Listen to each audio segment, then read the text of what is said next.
ومن سيئات أعمالنا من يهده الله فلا مضل له ومن يضلل فلا هادي له أشهد أن لا إله إلا الله وحده لا شريك له وأشهد أن محمدا عبده.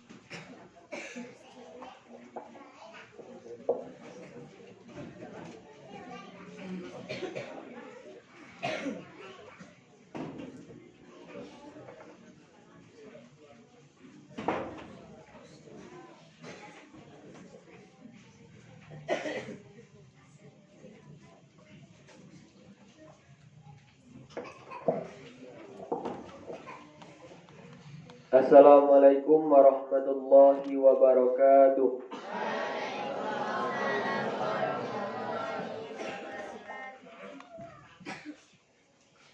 A'udzu billahi minasy syaithanir rajim.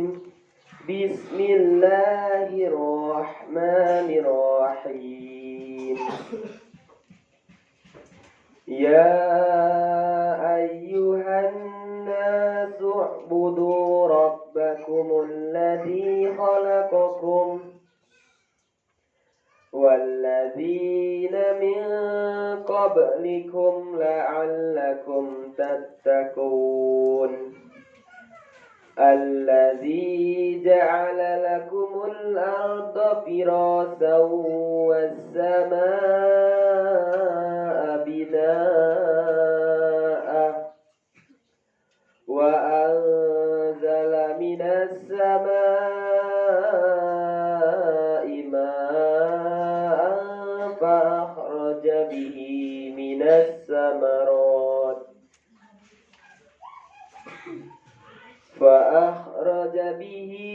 الثمرات رزقا لكم فلا تجعلوا لله أندادا وأنتم تعلمون.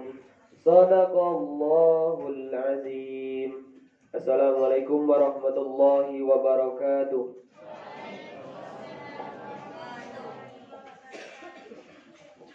Alhamdulillah, semoga lantunan ayat suci yang tadi dibacakan bisa masuk ke dalam lubuk hati kita, menjadi hidayah, menjadi penambah spirit kita dalam menjalani kehidupan ini. Kemudian acara yang ketiga, kepada Ustadz Ilha untuk memberikan sambutan, kami silakan.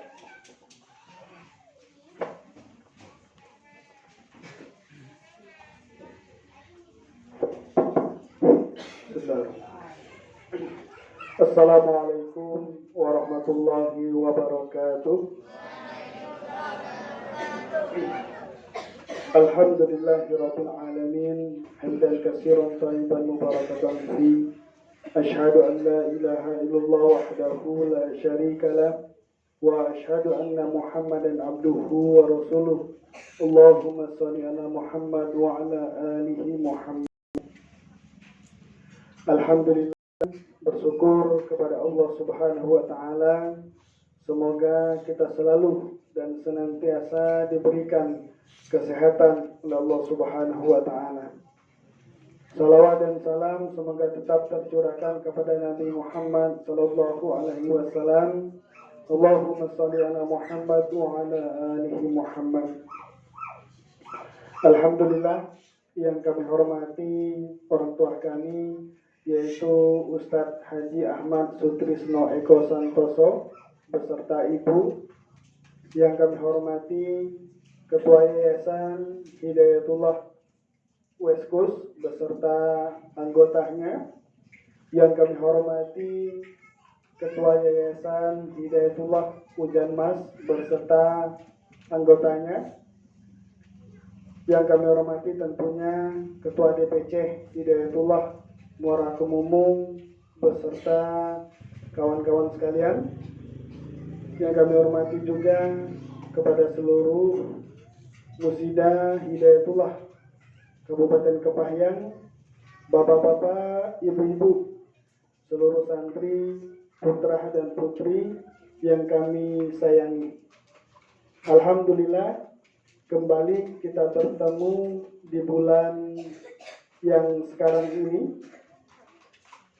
dalam rangka yaitu melaksanakan pengajian rutin bulanan yang insya Allah akan terus diisi oleh Ustadz Ahmad Sutrisno Eko Santoso dari Bengkulu.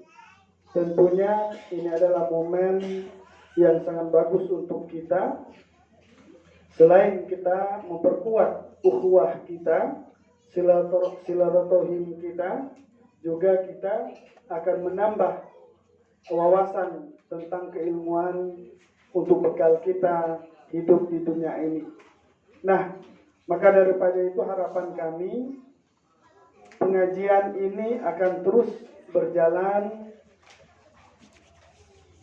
baik itu apapun kondisinya. Harapan kita memang terus berjalan. Dan juga kami himbaukan kepada seluruh santri, selama pengajian ini, acara ini berlangsung, kalau memang tidak ada unsur untuk keluar, kami harap bertahan dulu sampai selesai. Kita sama-sama menyimak materi yang diberikan oleh Ustadz Eko, karena tentunya ini sangat berharga bagi kita semua. Jadi sekali lagi kami ucapkan kepada orang tua kami, Ustadz Eko, yang sudah siap memimpin jamaah kita di Hidayatullah Kabupaten Kepahyang ini, dan kita doakan terus semoga beliau selalu diberikan kesehatan oleh Allah Subhanahu wa Ta'ala. Mungkin itu yang perlu saya sampaikan. Tentunya ini adalah rumah kita bersama, ini adalah tempat kita bersama. Jadi mari bersama-sama kita memperkuatkan ukhuwah di dalam lembaga ini. Insya Allah akan bertambah keilmuan kita dengan ada agenda seperti ini, insya Allah. Terima kasih dari kami. Mohon maaf atas segala kekurangannya. Ihdinas siratal mustaqim. Assalamualaikum warahmatullahi wabarakatuh.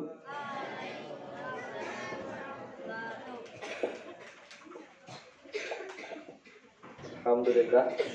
Insya Allah ini bapak-bapak semua santri yang putra siap mendengarkan? Siap? Takbir? Kalau yang ibu-ibu, insya Allah tidak perlu kita tanya lagi, sudah siap sendiri. Karena dari tadi sudah siap masak-masaknya.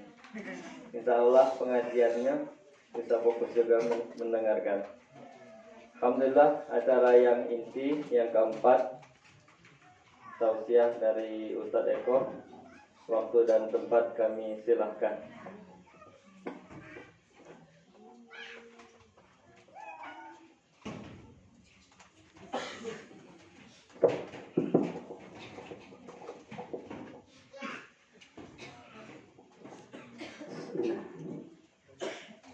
Assalamualaikum warahmatullahi wabarakatuh.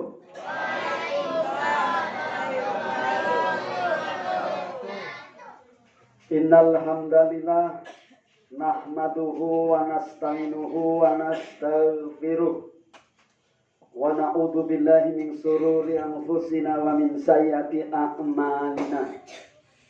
May yahdihillahu fahuwal muhtad wa may yudlil falan tajida lahu waliyan mursida. Asyhadu an la ilaha illallah wahdahu la syarikalah wa asyhadu anna Muhammadan abduhu wa rasuluh. Allahumma shalli wa sallim ala Muhammad wa ala alihi wa ashabihi ajmain. Amma ba'd. Faqala Nabiyyu Muhammad sallallahu alaihi wasallam, sab'atun yudhilluhumullahu fi dhillihi yauma la dhilla illa dhilluh. Sabun nasa'a fi ibadatillah wa rajulun qalbuhu mu'allaqun bil masajid wa rajulani tahabba fillah ijtama alaihi wa tafarraqa alaihi wa rajulun da'atuhu imra'atin datu mansibin wa jamalin faqala inni akhafullah Warajulun tasaddaqa bisadaqatin hatta la ta'lam simaluhu ma tunfiku yaminuhu. Warajulun dzakarallahu khaliyan fafadat ainahu. Imamun adil muttafaqun alaih. Yang kami hormati pengurus DPD Pahyan, Ustadz IPH dan seluruh jajaran, kemudian pengurus Yayasan Pesantren Panti Asuhan Al-Kafi, ketua dan seluruh jajaran dari anak dan mas, seluruh pengurus dan keluarga besar yang juga kami hormati. Berikut seluruh jamaah, bapak-bapak dan ibu-ibu, termasuk musida yang dirahmati Allah, adik-adik yang kita banggakan. Supaya segar, karena ini jam-jam ngantuk ini. Kalau Ustadz bilang pengajian, maka jawablah cerah mencerahkan. Bisa ditiru? Saya coba. Pengajian belum terlalu kompak. Cerah dan mencerahkan. Coba. 1, 2, 3. Pengajian. Yang kedua, kalau Ustadz bilang pengajian, jawabannya bahagia dan membahagiakan. Pengajian.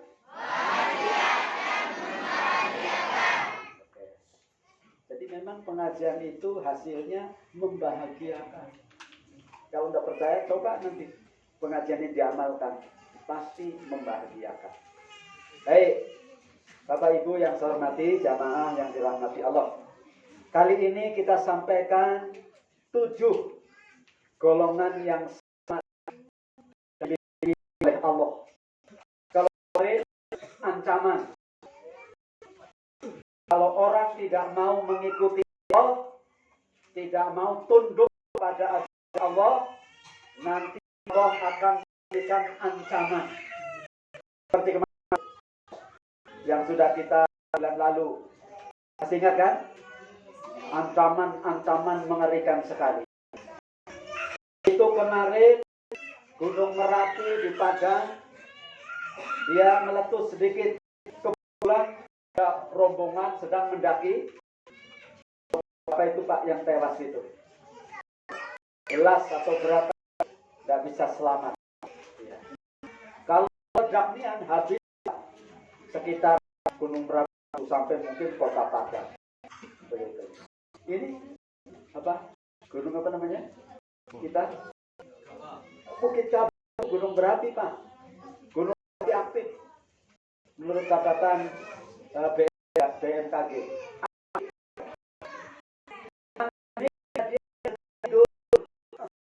Nanti kalau bangun dia batuk meletus habis kebayang. Itu kalau orang kebayang ada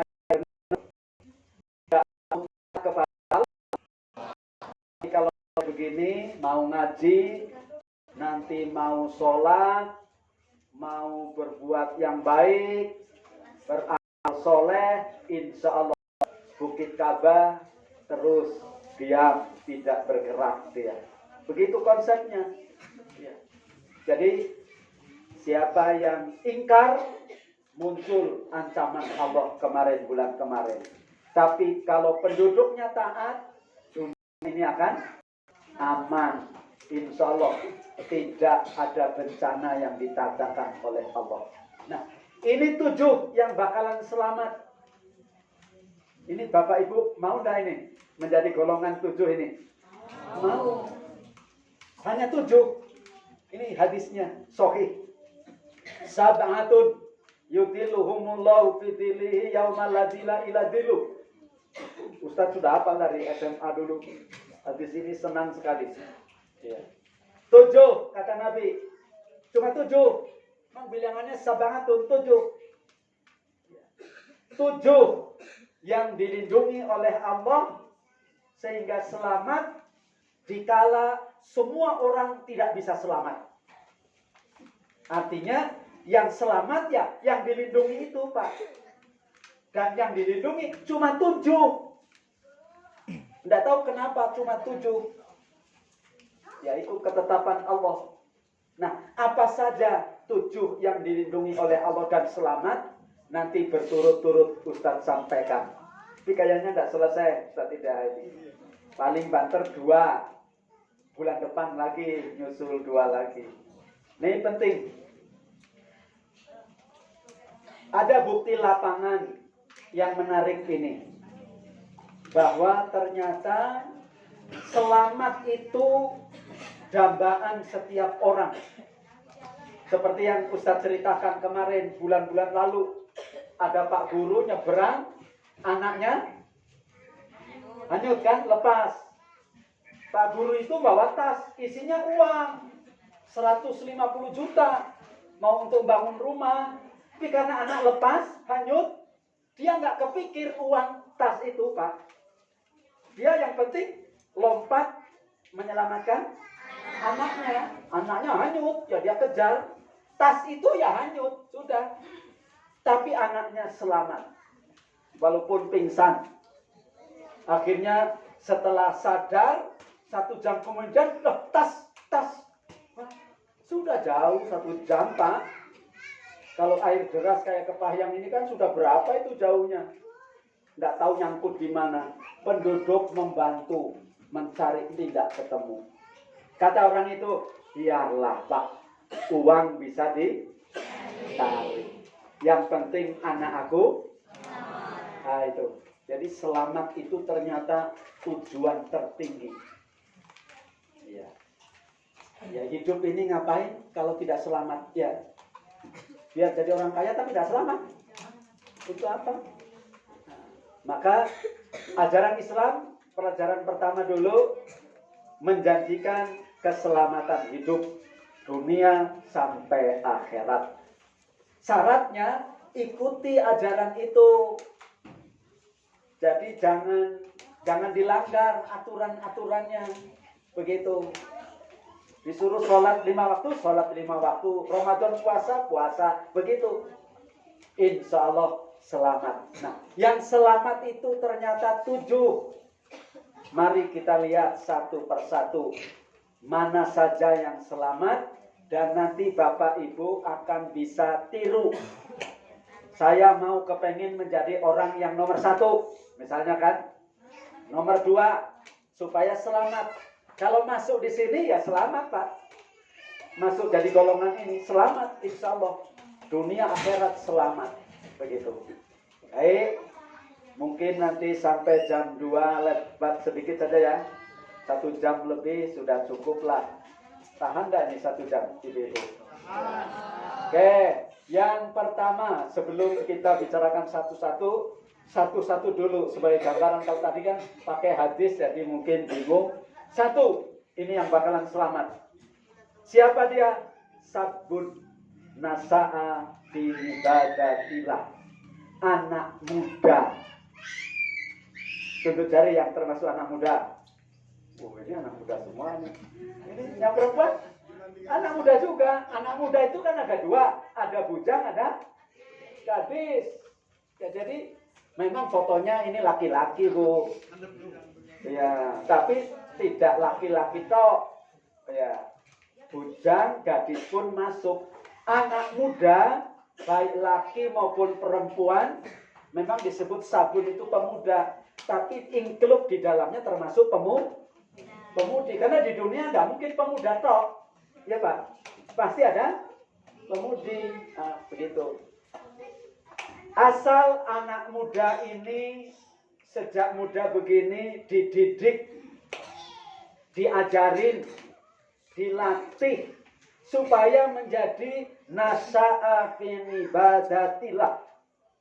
Menjadi anak yang tekun, rajin ibadah. Jangan kayak anak-anak muda sekarang. Coba ini kan minggu ya, tadi malam, wah, Pantai Panjang itu bisa Bapak Ibu boleh cek nanti malam minggu depan itu. Mengerikan. Di bawah pohon, aduh, sepasang. Di bawah pohon. Bahkan ada itu di Pantai Suci, apa? Saya belum pernah ke situ. Ada katanya pantai suci tapi tidak suci. Karena tempat maksiat, tapi namanya pantai suci. Itu di mana itu? Di arah utara ya, Penginyaring apa itu. Itu kan ada tanah gitu, karena kena ombak, jadi kayak gua gitu. Nah, bawahnya pasir-pasir, air lautnya ya agak jauh dikit. Jadi kayak gua gitu, Pak. Itu kalau malam ada orangnya. Memang kalau berdiri di atas tidak nampak. Karena di gua di dalam itu. Tapi kalau turun, nah, wah. Ya itu. Kalau anak muda begitu, enggak masuk di sini. Paham ya? Enggak masuk. Tapi kalau anak muda seperti ini, ngaji, belajar agama, menjadi yang soleh, soleha, hari apa namanya, ketemu Ramadan, puasa, yang lanang juga begitu, jam 3 malam, sholat tahajud, sudah masuk anak muda yang tekun hidupnya menjalankan ibadah. Itu dilindungi anak muda begini. Allah sangat sayang dengan anak muda begini. Jadi orang lain pada celaka, dia jangan. Begitu. Jangan. Itu di Aceh ada fakta lapangan, saya dokumentasikan terus. Cuman tidak saya putar ini. Jadi waktu tsunami Aceh dulu, 2004 ya Pak. Desember 2004, habis rata dengan tanah.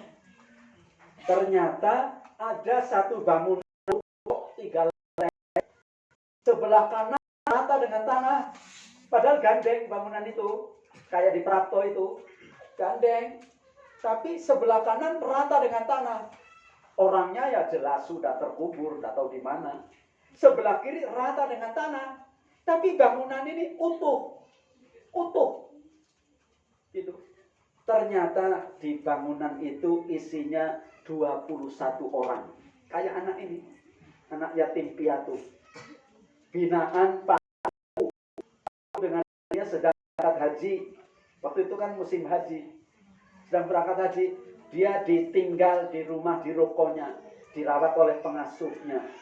Dia kerjanya zikir, doa, sholat, tahajud, baca Quran, begitu. Jadi air tsunami itu kayak ada yang mengomando. Itu. Habiskan semua rata dengan tanah, tapi yang ini jangan. Begitu. Kayak ada yang ini jangan. Utuhkan yang ini. Orangnya jangan sampai satu pun terbawa hanyut. Utuh. 21 itu utuh. Jadi orang banyak menganalisa apa keajaiban bangunan itu. Rupanya ketemu keajaiban bangunan itu. Di dalamnya anak yatim. Oh, jangan main-main Pak dengan anak yatim piatu. Yang faedah. Kalau ini anak yatim piatu harus dirawat betul. Ya. Harus dia dulu yang makan, baru ustadznya yang makan. Nah itu. Jangan ustadznya dulu makan, nah belum makan. Harus begitu. Ya. Iya, begitu. Begitu juga yang putri. Mungkin ada juga anak yatim piatu ya. Begitu. Jadi kalau telurnya cuma 5, santrinya 10, dibelah jadi 2, ustadznya nggak usah pakai telur. Santrinya saja yang pakai. Wah, itu membawa berkah. Begitu. Tapi biasanya santrinya pengertian. Biarlah ustadz, saya pakai sayur aja. Telurnya diutuhkan, disuruh antar ke rumah ustadznya. Oh begitu. Ada yang begitu memang. Kalau begitu tidak salah.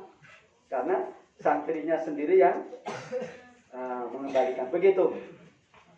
Ini pesan moralnya, bapak-bapak, bahwa yang punya anak harus ada usaha dari sekarang. Jadikan anak kita menjadi anak yang soleh dan soleha. Salah besar kalau bapak ibu sebagai orang tua membiarkan anaknya tidak karuan, menjadi anak yang tidak jelas. Dosa, Pak. Yang berdosa orang tuanya. Begitu. Jadi ini pesan moralnya. Syukur-syukur di rumah bapak-bapak, ibu-ibu ada simpanan 2, 3, 4 anak-anak seperti ini. Membanggakan sekali. Dan anak ini dilindungi, Pak. Dilindungi oleh Allah. Allah kayak tidak tega, sayang betul sama dia. Terus anak-anak begini, ini adalah tabungan masa depan. Ya Pak, paham yang saya maksud? Di saat nanti bangsa ini butuh pemimpin yang baik, stok masa depan sudah ada. Paham Bu yang saya maksud ini? Karena anak begini, anak soleh. Kayak Yusuf, anak baik dia. Waktu dewasa, negara butuh pemimpin, Yusuf yang diambil. Cerita Yusuf kan begitu. Malah lagi di penjara dia, Yusuf kan, karena dituduh main tidak senonoh dengan istri pembesar, Ibu Zulaiha, kan gitu, difitnah begitu masuk penjara dia. Tapi di dalam penjara sekian tahun diambil untuk pindah dari penjara ke istana. Duduk di situ. Wah, suruh jadi raja, bayangkan itu. Karena apa? Orang membutuhkan dia. Anak ini anak baik. Kalau negeri ini dipimpin oleh orang baik, pasti itu. Jadi ini Hidayatullah concern di sini nih. Pahang, Bengkulu, Curug, mana saja itu, sampai seluruh Indonesia. Ambil itu anak-anak muda. Ya, remaja begini, anak muda, gadis-gadis, ambil. Karena di rumah belum tentu terdidik, Bu. Ya kan? Belum tentu ibu bapaknya mampu mendidik. Sibuk orang sekarang. Ya Bu, sibuk cari uang ke sana kemari, malam baru pulang. Anaknya tidak keurus. Maka Hidayatullah ambil. Bawa sini aja anak ibu, anak bapak. Biar saya cetak dia. Ya, ibarat apa? Saya cetak dia menjadi anak yang sabun nasa'af yang ibadatillah. Oh, begitu. Nah, jadi Hidayatullah punya program strategis untuk membina anak-anak muda, anak remaja, putra-putri agar terbina agamanya. Insya Allah anak itu akan menjadi golongan satu, sabun nasa'af yang ibadah, dilindungi oleh Allah. Nah, terus nanti nomor 2, nomor 3, nomor 4, nomor 5, nomor 6, nomor 7, entah sampai berapa bulan. Nah, kembali ke nomor 1. Ini mahal anak begini, Bu. Kebetulan ini fotonya laki-laki ya. Nah, nanti kapan-kapan saya ganti perempuan. Nah, ibu kalau punya simpanan anak begini, laki 1 atau 2, perempuan 1 atau 2, rumah itu menjadi rumah yang sangat cemerlang. Karena rumah itu isinya anak-anak yang soleh dan soleha. Begitu. Pesantren Hidayatullah isinya anak begini, Ustaz. Harus dia kecil-kecil tapi sudah 10 juz. Ya. Baru SD kelas 6 tapi sudah 15 juz. Baru SMP tapi sudah 16 juz. SMA 30 juz. Bersanad lagi. Nanti di program Ustaz. Bacaan Quran santri-santri Kepahyang bersanad. Apa enggak mengagumkan itu? Panggil guru-guru yang bersanad itu banyak. Sehingga kalau ngimam disuruh Pak Bupati ngimam di masjid besar itu, wah, geleng-geleng orang. Siapolah anak itu yo. Anak siapo dia. Bacaannya kayak di Medina, kayak di Mekah. Subhanallah. Begitu. Ini tanggung jawab Bapak Ibu, tanggung jawab kita semua. Mencetak generasi muda menjadi generasi yang tekun beribadah. Dan generasi ini digaransikan dilindungi oleh Allah Subhanahu wa taala. Baik, maka harus diproses anak-anak ini, Ustaz. Anak ibu, bapak sendiri di rumah atau anak rondok atau siapa saja. Ini kalau lewat sekolah umum kagak kelar. Paham, Bu? Enggak terjangkau. Sekolah umum pelajaran agamanya cuma 2 jam. teorinya banyak sekali. Kadang gurunya suruh nulis Arab sepapan itu. Tulis sampai selesai. Jamnya habis, belum selesai dia. Belum sempat menerangkan. Minggu depan, tulis ini hadis. Jamnya habis, belum selesai. Jadi kapan menerangkannya? Nah, begitu. Jadi kalau di pondok ini 24 jam, dilatih berwudu yang benar, dilatih beristinja yang benar. Itu harus dilatih, Ustaz. Jadi kalau pipis, ada caranya itu. Kalau enggak bersih. Jangan dikira enggak ada ilmunya itu. Oh, diguyur-guyur enggak bersih. Nanti Ustaz ngajarin itu. Yang perempuan juga begitu. Ustazah yang ngajarin itu. Oh, kalau perempuan lebih rumit lagi itu. Ibu-ibu jangan dianggap enteng itu. Istinja, membersihkan pipis atau buang air besar. Ada ilmunya itu. Tidak sembarang. Nah itu. Nah kalau tidak bersih, ya jelas tidak sah sholatnya. Ya Pak? Tidak sah. Wah, dampaknya ke sana. Makanya dari situ belajar bertoharoh yang benar. Sudah itu belajar ibadah yang benar. Belajar apa lagi? Berakhlak yang baik. Indah sekali. Gitu. Makanya harus diproses. Kalau di rumah tidak mampu, serahkan ke pondok pesantren. Saya taruh anak saya di sini, Ustaz. Saya percaya. Terserah Ustaz, didiklah anak saya. Bayar berapa? Saya sanggup. Oh, di Bengkulu begitu.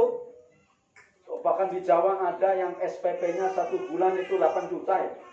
Itu Fajar Hidayah 1 bulan 8 juta. Uang makan dan SPP. Ya, 8 juta. 1 bulan. Nah, tapi mewah memang khusus untuk orang-orang kaya. Tapi orang mau dia nyerahkan ke situ. Kan dia kepengin anaknya menjadi anak yang baik, begitu. Sekarang mengerikan ibu-ibu ya Pak. Pengaruh lingkungan luar biasa. Ibu-ibu paham ya? Lingkungan Kepayang mungkin juga sama Pak. Anak kalau dilepas keluar rumah sudah pasti pulangnya tidak baik. Karena dia banyak bergaul dengan anak yang tidak baik. Jadi itu.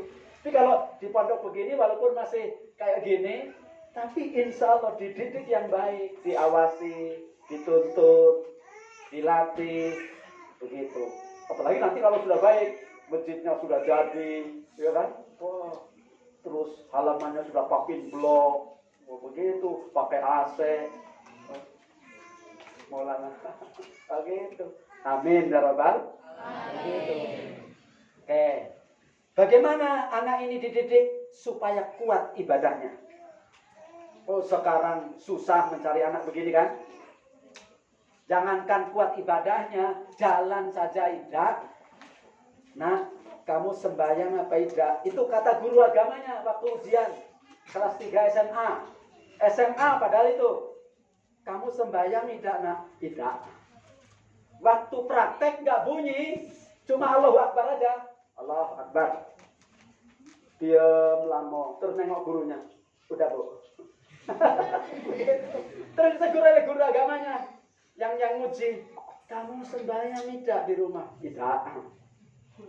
Tidak bisa sembahyang? Tidak. Terus bapak ibu kamu sembahyang? Tidak.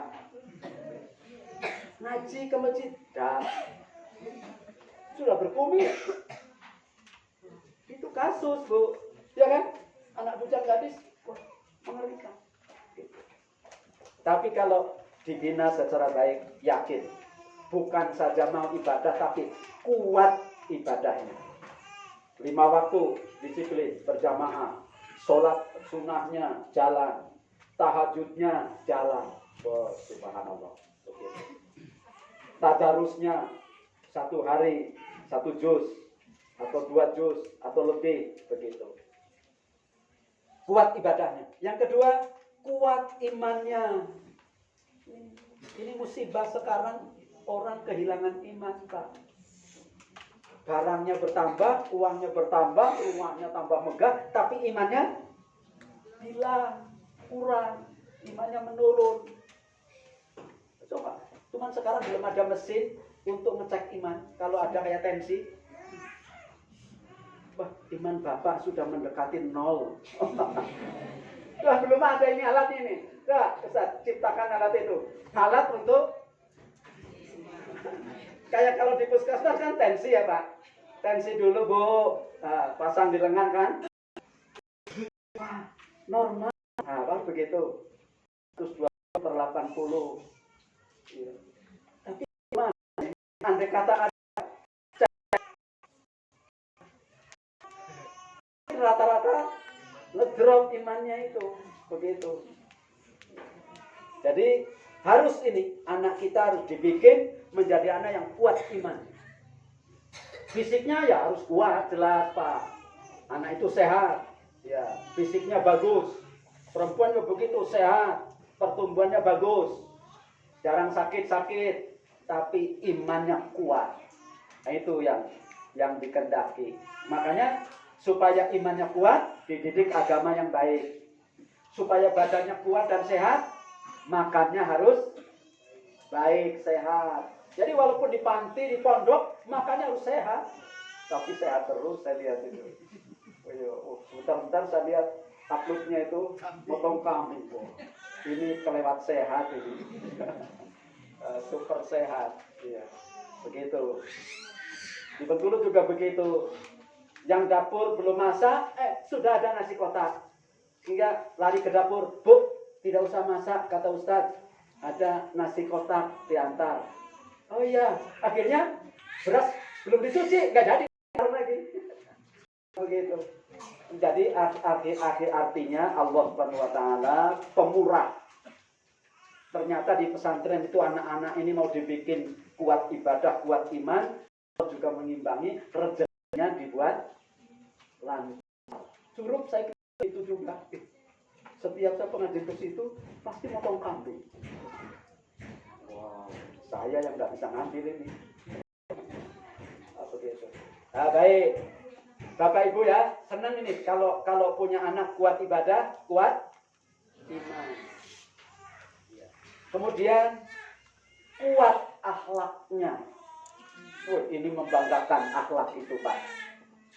Contoh sederhana saja, masuk keluar rumah, dia salam dan pintu tidak dibanting. Kalau anak kita rata-rata dibanting enggak Bu? Enggak, insya Allah. Tapi anak teman itu, wah, situ 2 minggu, 3 minggu itu eselnya diganti. Karena pintu itu jeder, rontok dia. Pasang esel baru, rontok lagi. Lama-lama kusennya yang rontok. Karena apa? Itu kalau orang berakhlak, dia buka pelan, ditutup juga pelan, tidak bunyi. Itu tidak bunyi. Dulu ada penumpang travel, saya kebetulan ke Palembang sama orang itu maksa duduk di depan, padahal saya pesan di depan. Saya sudah pesan di depan sebulan sebelumnya, tapi pejabat rupanya Pak, dia ngotot mau di depan sambil melotot-melotot. Ambillah Pak, duduk situ. Akhirnya saya di belakang sopir, deretan bapak-bapak bertiga. Ternyata setiap buka tutup pintu dibanting itu pintu mobil baru kredit ya, orang travel itu sudah. Saya aja sampai badannya tuh yang belakang sampai komentar tuh kasarnya bapak itu. Nah sekali 2 kali sopirnya diam, tapi sudah mulai merutuk dia. Payah ini. Baru buka bungkus plastik sudah rontok nanti pintu. Akhirnya disuruh berhenti makan, mau jalan lagi dibanting lagi. Sopirnya ngomong, Pak, mobil ini baru 2 bulan nanti aku kredit. Sebulan itu 6 juta Pak ini. Tolong nutup pintunya jangan keras-keras. Tersinggung Bapak itu Pak. Emang kau aja yang punya mobil? Kata dia itu. Saya punya 3 di rumah kayak begini. Marah sekali itu. Ya Pak, mobil yang milik Bapak, tapi ini mobil aku. Tolonglah, jangan dibanting kereh-kereh, kata dia itu. Lambat dikit. Oh, tidak terima Bapak itu. Ya, tidak terima. Oh, marah-marah. Akhirnya, mau Bapak apa? Kata sopir. Marah sopir. Mau Bapak apa? Biar aku turun. Sudah, begitu ngomong biar aku turun, tiketnya, uangnya dikembalikan oleh sopir itu. Ambillah uang ini Pak. Bapak turun di sini. Turun betul. Sopir itu tersinggung dia. Biarlah nanti di jalan juga dapat penumpang tambahan. Sudah tinggal. Oh, nelpon loket dia. Pejabat itu macam-macam. Loketnya nelpon sopir. Dijawab sopir. Ternyata tidak percaya loketnya. Kamu itu jangan begitu sama penumpang. Saya disuruh bantu jawab. Pak, bukan salah sopir nih. Dia yang memang mau turun, Pak. Saya bilang begitu. Dia yang mau turun. Dia pejabat rupanya. Iya, dia pejabat itu di Bengkulu, orang berpengaruh. Dia yang mau turun, Bang. Bukan sopir yang salah. Oh, macam itu ya? Oh, begitu. Saya belain sopir itu. Memang rontok pintu itu. Coba. Waduh, jantung saya aja kayak mau rontok ya. Oh, begitu. Ah, itu akhlak, Bu. Jadi kalau menutup keras kan enak. Ya Pak, enak. Itu pintu WC di Curug kenapa dibuat besi, Pak? Itu seminggu jebol. Kalau pintu plastik, seminggu lah umurnya paling lama, Pak. Ya santri jeber. Wah, sudah rontok. Begitu diganti besi, nggak berkutik ya. Mau dibanting, mau ditendang, pintu besi. Tebal sekali dia. Itu perlu ditiru itu. Wah, begitu. Bengkulu juga ditiru, ada yang niru itu Bengkulu itu. Apa ya itu? Bertahun-tahun tidak rontok tidak. Kalau pintu plastik yang kayak dijual Pak WC, sudah seminggu itu dah umurnya. Begitu. Ini program yang harus dijalankan, mencetak generasi unggulan, generasi sabun nasaat yang ibadah kita. Generasi yang insya Allah diselamatkan oleh Allah. Sekaligus ini stok masa depan. Kalau Ustadz Sirot, Ustadz Zuber sudah putih, jenggotnya panjang segini, sudah umurnya 77. Wah, anak-anak ini kan yang akan menggantikan ke depan. Bupati Kepahang butuh bupati, dia masuk. Orang milih dia orang baik, amanah, jujur. Negara butuh presiden, ambil anak ini. Kan begitu. Akhirnya jadi baik, Pak. Sayangnya kita tidak punya stok. Ya, Pak. Tidak punya stok. Makanya ini, pesantren-pesantren, lembaga-lembaga pendidikan Islam harus banyak-banyak menyimpan anak muda seperti ini. Rumah tangga pondok, silakan produksi anak baru. Ya. Mau 2, 3, 4, 5, cetak menjadi anak yang soleh dan soleha. Begitu. Ada contohnya. Ini di zaman Nabi. Hebatnya kalau anak muda yang soleh. Ini penggembala kambing, Pak. Anak muda ini budak, dia miskin sekali. Sehingga kerjanya pun menggembalakan kambing orang diupah. Upahnya kecil. Kadang tidak cukup untuk makan keluarga. Tapi apa boleh buat, itulah yang bisa dilakukan. Menggembalakan kambing orang. Sahabat Umar pernah nemui dia. Banyak nian kambing kamu, nak. Iya, Tuan. Tapi bukan kambing saya. Saya cuma kerja sebagai penggembala. Ini kambing bos. Kambing majikan saya. Oh, gitu. Gini ya, saya pilihkan 3 ekor yang gede-gede, yang gemuk-gemuk, yang sehat. Ini uangnya, ambillah. Kalau harga umum, misalnya 1 ekor 3 juta, disiapkan 10 juta. Ini uangnya, ambillah. Sini kambingnya 3 ekor. Apa jawaban anak muda ini? Tuan, saya cuma penggembala. Saya tidak berhak. Kalau Tuan mau beli, ayo nanti pulang saya antar. Tuan rundingan dengan bos. Begitu. Tapi sahabat Umar ternyata mau ngetes, mau uji, Pak. Anak muda ini. Sudah, sekarang aja. Nanti uang kamu ambil aja. Kamu bisa pakai perkara ke bos kamu bisa alasan apa dimakan serigala, apa bagaimana. Ternyata marah penggembala itu. Dia tatap matanya. Penggembala itu, sahabat Umar, Kemudian penggembala itu menceritakan, tidak mungkin saya lakukan Pak. Saya ini orang beriman. Saya takut melakukan hal-hal yang tidak sebenarnya. Cerita semua begitu. Dirangkul oleh sahabat Umar, dipeluk. Oke, kau anak yang baik. Kau pemuda yang jujur. Kau anak yang muda yang amanah. Sekarang antar kepada bos. Akhirnya pulang bareng dengan kambingnya, dibawa pulang. Sampai di rumah, sahabat Umar bilang sama bosnya, anak muda ini anak yang soleh, anak yang jujur, anak yang amanah. Maka anak muda ini saya merdekakan dia. Tidak lagi jadi budak.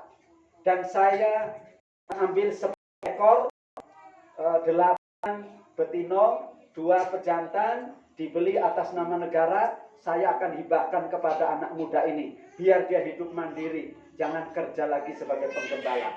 Begitu. Karena apa? Karena sahabat Umar sangat senang ketemu anak muda yang jujur, yang amanah, yang tidak mau kalau anak muda lain kan kesempatan, ya Pak. Wah loka, ini loka. Kata orang Menggulo apa? Loka. Wah. Kalau bisa Pak, tidak usah 3, 5 jadi. Wah, begitu. Tapi dia enggak begitu. Oke, ini contoh anak muda yang berhasil terbina imannya dengan baik. Yang berikut ini kita lewati saja. Gadis, ini contoh yang perempuan. Ini menarik Bu. Mungkin pernah saya ceritakan atau belum, ini saya lupa. Ini anak penjual susu. Ya, ibunya jualan susu segar. Zaman dulu nggak ada susu formula, nggak ada susu pabrik, nggak ada. Yang ada ya merah susu dari kambing atau unta, terus malamnya diolah, besok pagi dijual sebagai susu segar siap minum. Pakai botol, kayak susu kedelai, pakai plastik, tapi dulu ya mungkin pakai botol atau pakai wadah begitu. Nah, malam-malam ibunya ngolah susu itu. Tapi rencana ibunya dicampur, Pak. Dicampur entah dengan air, entah dengan apa itu nyampurnya. Maksudnya kalau dicampur untungnya lebih besar, lebih banyak. Ya. Tapi merek susu murni. Begitu.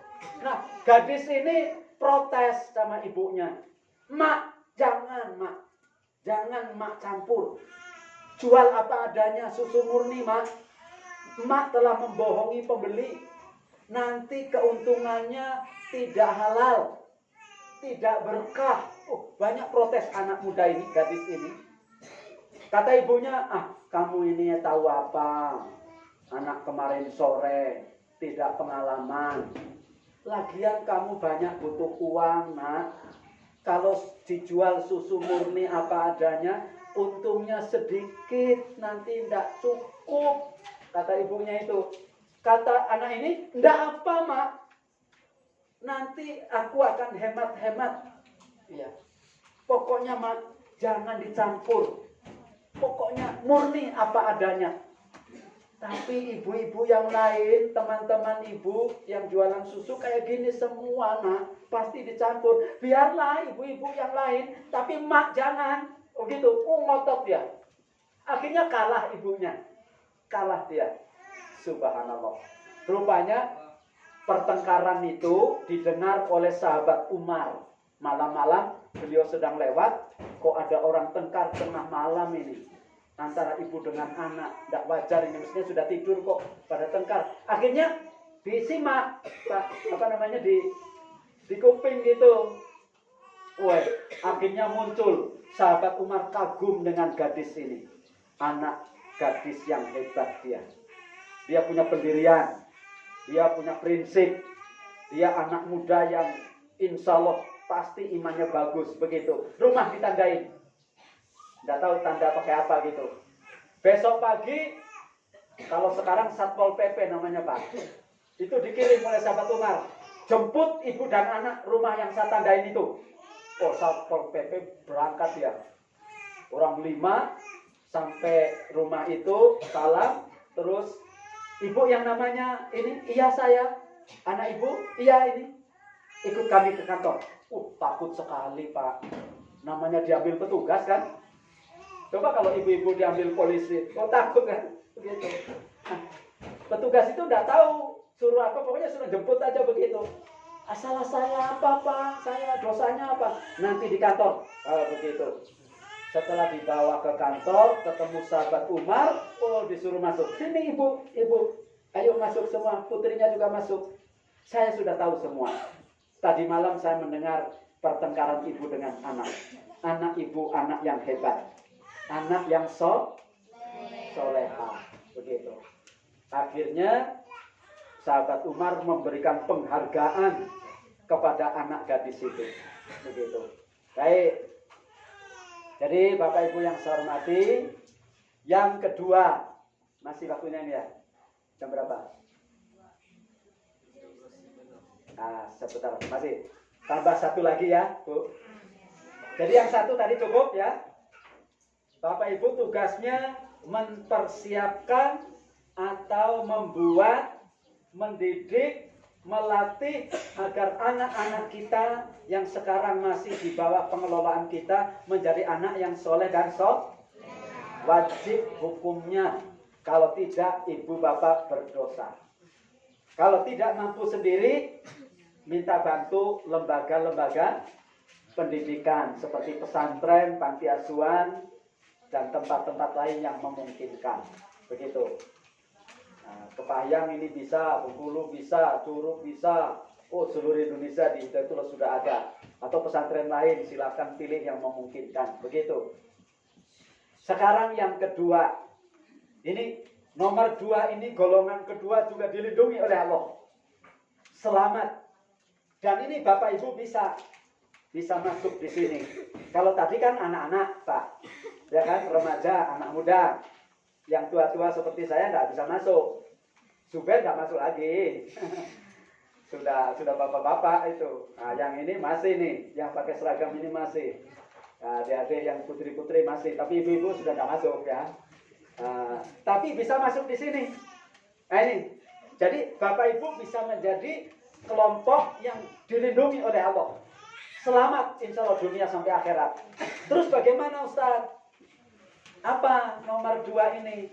Qalbuhu mu'alakum bil masajid. Orang yang hatinya, hati ibu, bapak, mu'alakun. Mu'alakun itu terpaut. Ya. Atau kalau bahasa apa, terkait. Gitu. Ya. Apa contohnya di sini ya? Ini.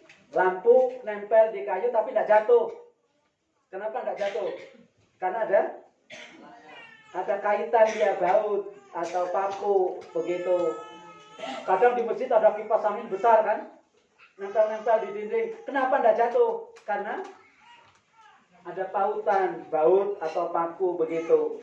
Nah, di sini hati Bapak Ibu terpaut dengan apa? Bil masajid, dengan masjid.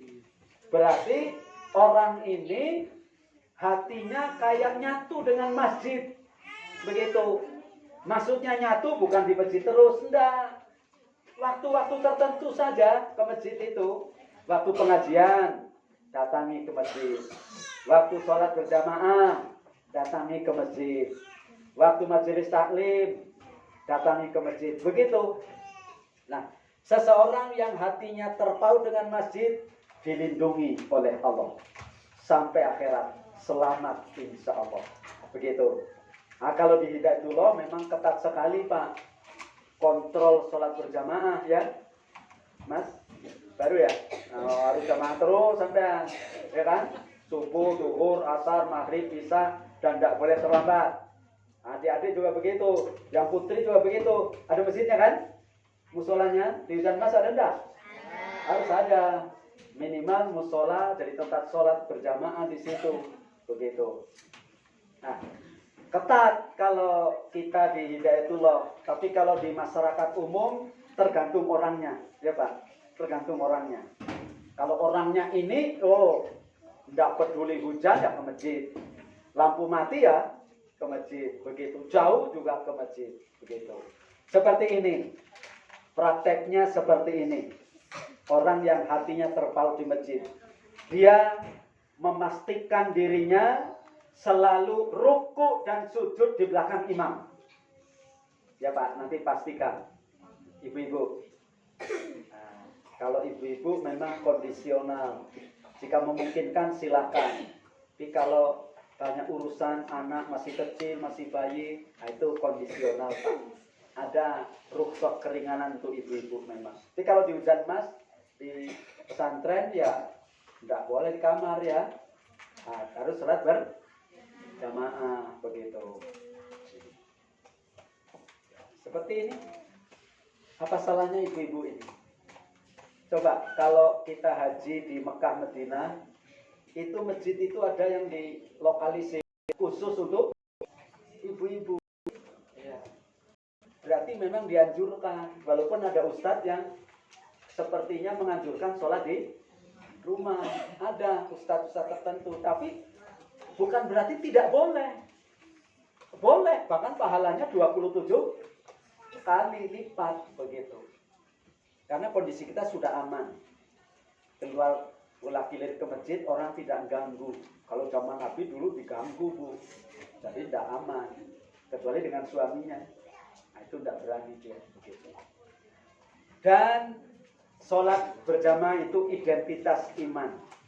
Idza ra'aitumur rajula ya'tadul masajid fashhadu lahu bil iman. Jika kalian melihat orang kulakilir ke masjid, kulakilir, bolak-balik ke masjid, saksikan bahwa dia orang beriman. Tapi kulakilir sholat maksudnya, Bu. Bukan kulakilir. Ada kulakilir di Bengkulu ketangkep ya, sekarang sudah di penjara. Rupanya kulakilir ke masjid ngambil celengan. Sampai beli mobil, beli rumah. Jadi hebat ya. Sudah 6 tahun Pak tidak terdeteksi. Jadi waktu ada pengaduan masjid, lapor ke polisi, Bapak intai saja ya. Iya Pak. Nanti kalau Bapak intai, sudah itu telepon kami. Nanti kami sergap begitu. Diintai betul Pak, dipasang memang kotak amal, diisi lembaran-lembaran uang kan. Datang dia dengan mobil itu juga hasil gitu. 2 orang dia diangkat Pak dengan kotak-kotaknya, padahal dicor, ditanam itu, diangkat pakai gergaji besi dia. Sudah, dia sempat divideokan oleh pengurus masjid itu waktu dia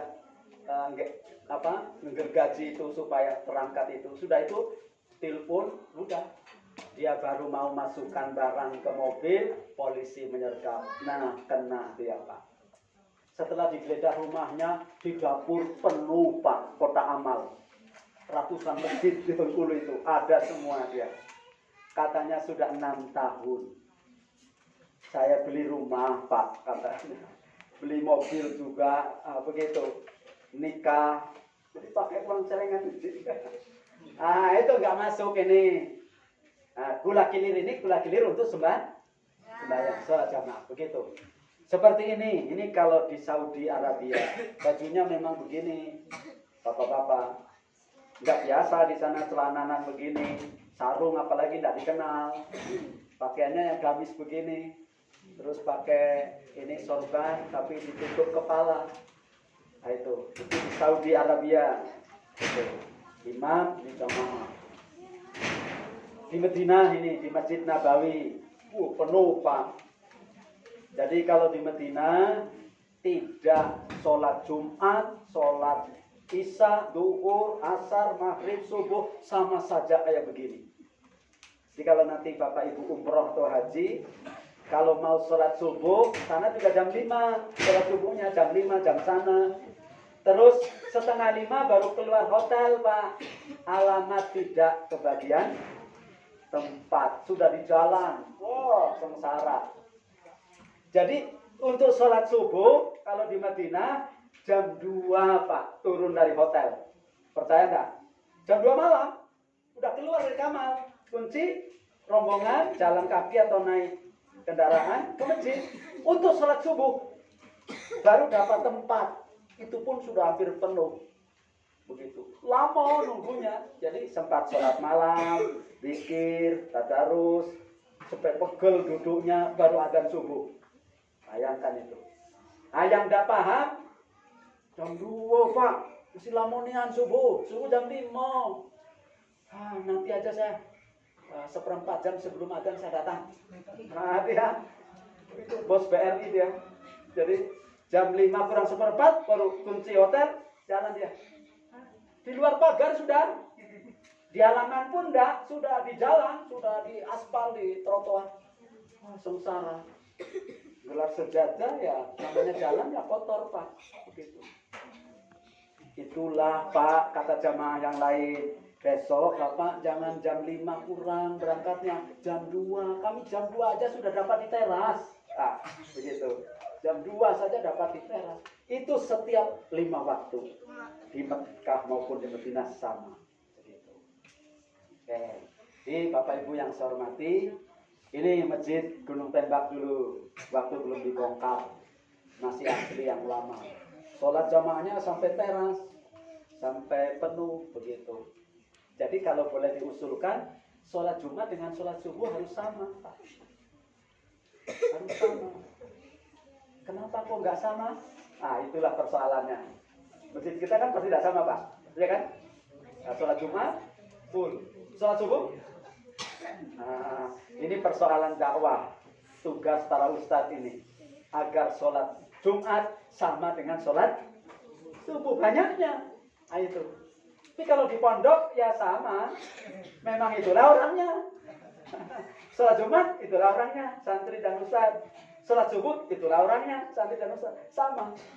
Tapi minimal sudah berhasil Pak di pesantren itu. Tapi kalau di masjid umum, waduh, saya tadi kuliah subuh di masjid unik, dosen-dosen agak ramai memang. Nggak tahu katanya kalau saya yang ceramah nggak ada politiknya. Jadi pada datang dia, Pak Eko datang saya. Dia nggak ada politiknya. Itu sudah dicap begitu. Ceramah saya nggak ada politiknya, kayak gitu. Tapi kalau yang lain politik dulu. Dia kan orang pintar-pintar Pak. Profesornya itu ada 11, yang lain doktor. Tapi saya dikenali begitu. Pada senang dia. Kalau yang lain takut dia Pak, takut mau datang. Ayo pengajian, sambung. Ada dari situ. Tidak.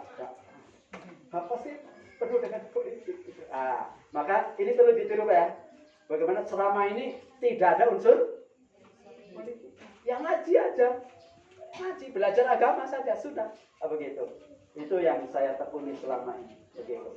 Makanya saya ceramah di Polda, di rumah sakit jiwa, di tempat-tempat resmi. Alhamdulillah diterima Pak. Karena kita enggak kita kait-kaitkan ke situ, enggak begitu. Jadi ini sholat jamaah luar biasa ya. Ciri orang soleh, sholat jamaah. Jadi kalau ibu-ibu mau menilai orang soleh atau tidak, lihat rajin ke masjid atau tidak. Oh soleh sekali Pak dia. Wih ampun solehnya bukan main. Cuma nggak pernah sembahyang. Itu ngaco itu. Soleh apanya kalau tidak pernah sembahyang itu. Makanya qurbatun ilallah. Orang kalau disiplin sholatnya dekat dia dengan Allah. Dekat dengan pejabat belum tentu baik. Ya kan Bu? Tapi kalau dekat dengan Allah pasti baik. Manhatun anil ismi, dia kuat menahan dosa. Maksudnya tidak terjerumus. Ibu-ibu punya suami kuat sholatnya, aman nih. Dia pasti kuat menahan diri. Tapi kalau sholatnya sudah bolong-bolong, lemah dia. Begitu disiulin dikedipin mata orang, sudah pergi dia, tidak balik, di WA tidak dibalas, di telepon tidak diangkat. Semano abang ini, di mana lah dia sudah 2 hari tidak balik, hilang sudah Bu, ya kan? Hanyut dia, tidak kuat. Tapi kalau kuat ibadahnya, insya Allah kuat dia. Itu rahasia Pak. Makanya ibu-ibu kalau punya suami kuat ibadahnya, tenang saja dia. Insya Allah kuat dia. Tapi kalau ibadahnya amburadul, waduh, kacau ini. Nah, begitu. Banyak yang sudah terbukti itu, tergelincir dia. Begitu juga bapak-bapak, ibu kalau punya istri yang solehah, mengagumkan. Kemudian takfirul lisayyi'at, ditutup kesalahannya. Dosa-dosanya insya Allah gugur, ditutup oleh Allah Subhanahu wa taala. Matrodatu lida'inanil jasad, dijauhkan dari segala penyakit. Itu hikmah sehat. Ibadah itu menyehatkan. Itu begitu. Baik, terakhir orang masjid, baik bapak-bapak maupun ibu-ibu, cuman ini fotonya kebetulan bapak-bapak. Kalau sudah menjadi jamaah masjid, menjadi ahli masjid, qalbuhu ma'alakum bil masajid, yakin, akrab Pak dengan jamaah, akrab, berpelukan, bersalaman, akrab, akrabnya tulus Bu, enggak ada kepentingan. Tapi kalau di gedung akrab, tapi ada kepentingan. Paham yang dimaksud kepentingan Pak? Begitu kepentingannya ada ketemu, oh bermusuhan dia. Paham yang dimaksud ya? Nah itu. Tapi kalau di sini nggak ada kepentingan. Kepentingannya satu, kepengin sama-sama menjadi hamba Allah yang baik. Jadi, waduh, nggak ada hubungan darah, nggak ada hubungan family, tempat juga jauhan, ketemu di masjid berpuluh-puluh tahun sudah menjadi jamaah. Nah, itu masjid-masjid manapun pasti akan melahirkan orang-orang seperti ini. Begitu. Jadi hikmah sosialnya menyatukan hati. Fa'alafa baina qulubikum fa'asbahtum bi ni'matihi ikhwana. Hati itu akan dirajut. Ya. Jadi hatinya yang akan disatukan oleh Allah. Ibu-ibu kalau sudah satu hatinya tidak bakalan konflik. Ya. Tahu enggak si Ayu dengan Ayu ini sedang tidak teguran. Oh, enggak ada. Ya. Nah, biasa kalau ada selisih biasa, tapi tetap sahabat tangan teguran, enggak sampai berhari-hari begitu. Bapak-bapak juga begitu. Karena ini hati sudah dipautkan oleh Allah. Begitu. Oh, kalau tidak terbina dengan ajaran Islam lewat masjid, ibu-ibu gampang sekali panas ini. Sebelah TV-nya beli yang lebih besar, panas. Bang, ganti TV. Ya baru kan itu. Kecinian. Tengok abang sebelah, besanian, sebesar tembok. Waduh, panas itu ibu-ibu. Pokoknya abang beli yang lebih besar dari dia. Mana yang jual, nak? Kalau sebesar itu, ya pesen sama pabriknya sama. Jadi orang beli kipas angin, beli AC, dia yang kepanasan. Nah, itu biasa di kota Bu. Tapi kalau begini enggak. Orang beli, alhamdulillah. Nanti kalau saya kepanasan, yuk, saya boleh numpang ngadem di situ ya. Boleh, begitu. Orang beli mobil panas dia, bang, beli mobil sebelah. Abang cuman sepeda butut. Besok abang harus beli mobil. Dari mana uang? Abang ini bukan kayak dia. Pokoknya abang harus beli mobil. Begitu. Jadi tidak bagus hidup begitu. Jadi kalau begini, tetangga beli mobil, alhamdulillah, Ayu sudah punya mobil. Nanti kalau ada apa-apa, aku bisa minta tolong ya Ayu. Iya, tenang aja Ayu, tenang. Pokoknya mobil ini bisa dipakai oleh siapa saja untuk keperluan. Ya, begitu. Jadi ini hikmahnya. Orang yang hatinya terpaut dengan masjid akan dilindungi, ditolong oleh Allah Subhanahu wa taala. Insya Allah selamat. Jadi dua sore ini. Satu, anak muda yang soleh dan solehah. Jadi kita programkan ini. Kalian harus memprogramkan diri menjadi anak-anak yang soleh dan solehah. Dilindungi oleh Allah. Selamat masuk surga. Yang kedua, orang yang hatinya terpaut dengan masjid. Hadisnya qalbuhu mu'allaqun bil masajid. Coba tirukan. Qalbuhu mu'allaqun bil masajid. Silakan lagi. Qalbuhu mu'alakum bil masajid. Oke, saya tutup dengan yel tadi. Kalau Ustadz teriak pengajian, jawabannya cerah mencerahkan. Yang kedua, kalau Ustadz teriak pengajian, bahagia membahagiakan. Pengajian? Pengajian? Saya kira begitu ya, Ustadz. Semoga berkenan. Ini baru 2 ya, masih 5. Bulan depan mau ikut lagi dah? Ikuti bulan depan. Kalau 2 lagi nanti tahun depan. Tahun depan. Karena ini bulan Desember. Gitu. Terima kasih, saya senang. Subhanallah, ini modal menjadi hidup ke depan baik insya Allah. Amin ya rabbal alamin. Hadanallah wa iyyakum ajmain. Assalamualaikum warahmatullahi wabarakatuh.